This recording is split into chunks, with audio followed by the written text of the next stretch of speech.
La liberté d'expression n'existe plus. Pavel Durov, un peu le Mark Zuckerberg russe, le milliardaire créateur du réseau social le plus crypté qui s'appelle Telegram, qui n'a jamais voulu collaborer avec aucun gouvernement, il a réussi à échapper au KGB russe et il s'est fait arrêter en France. Ouais, hier soir, samedi, il est arrivé de l'Azerbaïdjan en jet privé, il a atterri à l'aéroport de Bourget, en gros c'est l'inverse de Beauvais. C'est l'aéroport pour tous les jets privés, pour tous les riches. Et dès qu'il est sorti de son jet privé, il a posé un pied dans les pays de la liberté, il s'est fait choper par les gendarmes des transports aériens directs. Ils l'ont conduit directement en garde à vue, et là il est en attente de son procès, où il risque quand même 20 ans de prison. Son procès doit avoir lieu ce dimanche, ou dans la semaine qui arrive, parce que bon, on va pas faire bosser les Français un dimanche non plus, non. Un peu de liberté, bordel. Alors, de quoi est-il accusé? La justice française reproche à Pavel Durov une absence de modération des contenus délictuels et illicites postés sur sa plateforme. Une absence de censure en gros. Il parle de cyberharcèlement, d'escroquerie, de trafic de stupéfiants, d'organisation de tétiers et parfois même de péchétis de trafic. Ouais, Telegram c'est la porte ouverte à toutes les fenêtres, mais qu'est-ce qui s'est passé? Macron, il s'est fait livrer de la mauvaise cam ou quoi? Il était pas content? Et surtout, il lui est reproché de ne pas collaborer avec les enquêteurs. Parce que parfois les enquêteurs, en fait, ils font des demandes vis-à-vis de certaines messageries. Ouais, ils veulent avoir accès à des conversations chiffrées en fait, pour avoir des informations sur des suspects lorsqu'il faut une enquête. Et Pavel Durov, il est en mode « Ah non, non, non, c'est la liberté dans mon Telegram. Telegram ne collabore pas. » Ce qui est marrant, enfin pas du tout marrant pour lui, mais Pavel Durov à la base, il a déjà connu ça en 2014 en Russie, avec son précédent réseau social qui est VK, genre l'équivalent du Facebook mais russe. Et donc, déjà, à la base, il voulait tout chiffrer. Il voulait que ce réseau social reste le plus libre possible, et lorsque le gouvernement russe est venu lui demander la même chose, donc avoir accès à des conversations, il a refusé. Il a dit non. Je collabore pas avec l'État. Et du coup, ils ont mis des coups de pression de ouf.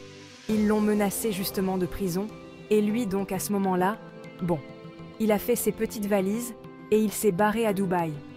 Il a vendu VK au gouvernement russe et à la place, il a dit « Je veux créer l'application la plus chiffrée, la plus cryptée, la plus sécurisée et la plus libre au monde. » Et il a eu l'idée de créer Telegram. Pour vous dire, aucun hacker n'a jamais réussi à hacker Telegram. Le gars, il pensait avoir échappé au pire, tu vois, d'avoir fui, le Mordor de la censure et de la propagande. Il est parti dans les pays occidentaux, qui sont les pays des libertés d'expression, surtout la France. Excusez-moi, c'est liberté, égalité, fraternité, et le mec s'est fait emprisonner pour cause de trop de liberté. Ouais, Pavel Durov, au final, il a pas mal de ressemblances avec les grenouilles, tu sais. Il adore l'eau froide et il a des petits problèmes avec les Français. C'est bizarre cette histoire, parce qu'à la base, je vous rappelle que Pavel Durov, il est français. Ouais, il a reçu la nationalité française en 2021 de façon exceptionnelle et personne ne sait pourquoi. Français, depuis peu, il a bénéficié d'une procédure extrêmement rare, dite de l'étranger émérite. Le gouvernement ou bien le président peuvent octroyer la nationalité à un étranger francophone qui a contribué au rayonnement de la France. On raconte qu'il est très ami avec Macron.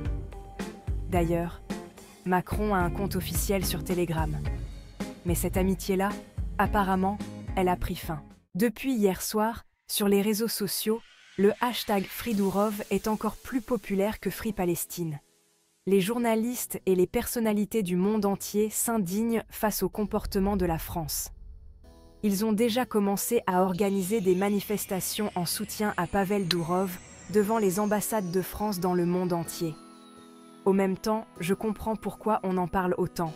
Parce que Pavel Durov, c'est un personnage super intéressant. C'est une sorte de mix entre Tony Stark et Walter White. Il est adulé par des personnalités comme Elon Musk par exemple, pour défendre ses libertés d'expression. Elon Musk, d'ailleurs, a déjà posté plein de tweets pour dénoncer et pour dire « Libérez Pavel Dourov », que c'est honteux. Il est en train de dire qu'en Europe, il n'y a plus aucune liberté d'expression, que tu peux te faire emprisonner pour avoir liké un mème. Pavel Dourov a beau être multimilliardaire, il prétend toujours être antimatérialiste. Mais quelles sont les vraies raisons de son emprisonnement? Alors, voici pour moi les théories les plus probables. Piégé par Macron.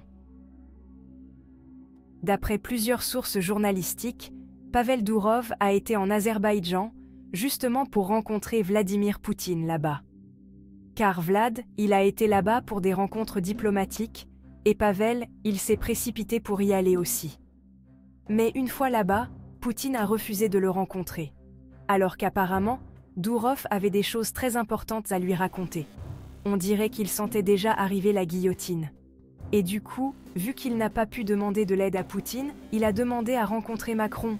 Manu, il a accepté. Il a dit « Vas-y, viens à Paris, t'es le bienvenu ». Donc, Dourov, il est venu en pensant que Manu, il allait calmer le jeu. Mais à la place, Macron, il a tendu un piège pour l'attraper et l'emprisonner. Ah, c'est traître un peu, hein? Surtout qu'à la base, ils étaient potes, hein? Oui, effectivement. C'est Macron qui a donné la nationalité française à Pavel Dourov. Alors que le mec, il ne parle pas français, il n'a jamais vécu en France. Il ne boit même pas de vin. Et bien sûr, il tenait la nationalité. Et il refuse de dire pourquoi il l'a donnée. C'est un cas exceptionnel et secret. Ah bah oui, ils ne vont pas non plus révéler leur conversation. Ça ne se fait pas. Ah ouais, on ne va pas enfreindre les libertés d'expression non plus. Dourov est un agent du Kremlin. Alors bien sûr, il existe aussi des doutes, infondés à mon avis, que Dourov, il serait en secret d'un agent du Kremlin qui bosserait pour eux. Qu'il leur transmettrait les conversations Telegram secrètes des politiques occidentaux. Oui, parce que les chefs d'État occidentaux, ils n'ont pas d'autre messagerie pour discuter entre eux et pour se dire des trucs un peu plus secrets. Parce que c'est la messagerie la plus cryptée, la plus sécurisée. Et donc, c'est comme si Dourov aurait chopé des informations secrètes et compromettantes sur Macron ou d'autres chefs d'État occidentaux. Et il fallait absolument l'enfermer pour le faire taire. Ou alors le garder juste prisonnier pour mettre des coups de pression aux décisions du Kremlin, pour avoir un atout dans les négociations. Ou alors dans les échanges de prisonniers. Mais c'est quand même bête à mon avis. Parce que Dourov, il est considéré comme opposant politique en Russie. Alors depuis quelques mois, une femme est en train de faire le buzz en disant qu'elle est mère de 3 enfants de Pavel Dourov et qu'il ne veut pas les assumer. En fait, il ne veut pas les officialiser parce qu'il leur envoie de l'argent en scred. Vraiment, toute la famille vit de façon royale. Mais il ne veut pas dire officiellement que c'est ses enfants. Et donc, elle décide de lui foutre la misère de ouf. Elle poste des photos où ils sont ensemble. Alors, il y en a plein qui disent que c'est des montages, que c'est des trucs AI. Et apparemment, elle, ça la rend folle. Elle veut se venger. Et ce n'est pas une meuf simple non plus. Elle a des contacts politiques et gouvernementaux.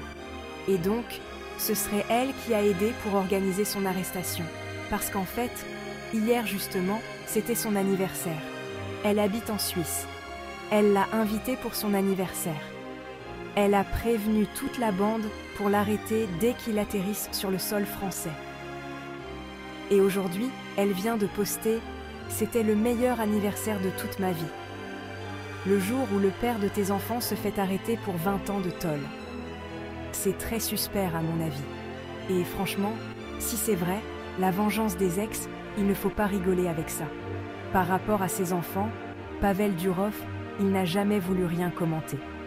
Mais par contre, il a révélé qu'il a toujours été donneur de sperme en Russie depuis des années. Donc apparemment, il aurait plus de 500 gosses en Russie. Le gars, il est ultra, giga, méga fertile. Depuis qu'il naît en JV, en France, il y a déjà 126 prisonniers et matons qui sont tombés enceintes. Il y a tous les enfants russes de Pavel Dourov, ils vont venir le libérer de prison en France pour ruiner sa crypto. Donc Toncoin, qui est la crypto-monnaie de Telegram, créée par Pavel Durov aussi, elle a connu le plus grand crash qu'elle a jamais connu. C'est un plongeon dans le vide sans fin. On raconte donc que c'est justement parce qu'elle commençait à prendre de l'ampleur et ça n'a pas plu à tout le monde. Donc ils ont décidé d'organiser son arrestation pour qu'elle chute. Mais bon, ça me paraît un peu gros quand même. Dans les médias, alors pour la propagande russe, c'est du pain béni. Ils sont tous là à dire « Ah bah bravo, dans vos pays de liberté d'expression, on emprisonne un mec qui prône la liberté d'expression. » La liberté d'expression en Occident n'existe pas.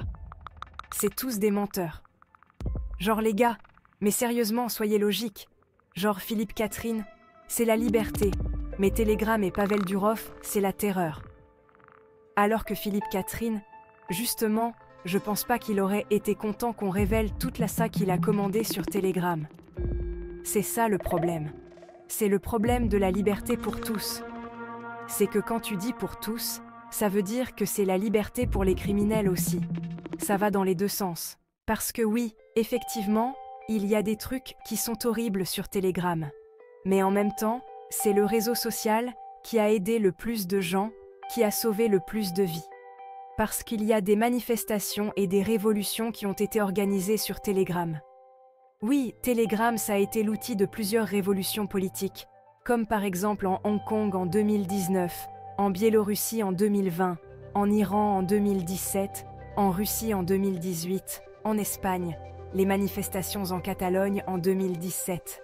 Et les gouvernements oppressants n'ont jamais pu rien faire. Tous les opposants politiques russes sont sur Telegram. C'est le seul endroit où ils peuvent contourner la propagande et s'exprimer librement. S'ils réussissent à obliger Telegram à collaborer, ils vont tuer l'opposition russe par exemple. Moi, je trouve ça aberrant. L'arrestation de Durov, c'est un coup monté politique absolument. Ça peut être un exemple, pour montrer à tout le monde, à tous ceux qui ne veulent pas collaborer, voici ce qu'on peut faire. Et pour annoncer aussi au monde entier que la liberté, ça n'existe plus. Moi, depuis des années, je sens qu'il y a de moins en moins de liberté sur Internet. C'est sûr. Parce que les gens de ma génération, on a connu le Internet libre. Vraiment, où il y avait toutes les dingueries possibles dessus. Où tout était gratuit et libre. Et aujourd'hui, il n'existe quasi plus de contenu gratuit ou libre. Tu dois payer pour tout. Il y a des droits d'auteur pour tout. Il y a de la censure partout. Rien que sur YouTube, vous avez remarqué dans mes anciennes vidéos, je suis obligée de censurer chaque mot quasi. Je ne sais pas où ça va mener tout ça. Mais ce qui me fait peur, ça ressemblait à la Russie de plus en plus, mais que dans les mauvais points. Allez, je vous tiens au courant de la suite de cette histoire sur Telegram. J'ai essayé de surveiller ça de près. Je vous fais des gros yagadakis et je vous souhaite une belle rentrée. Et j'ai déjà hâte de vous retrouver là vendredi là pour une nouvelle vidéo qui va arriver mais très bientôt.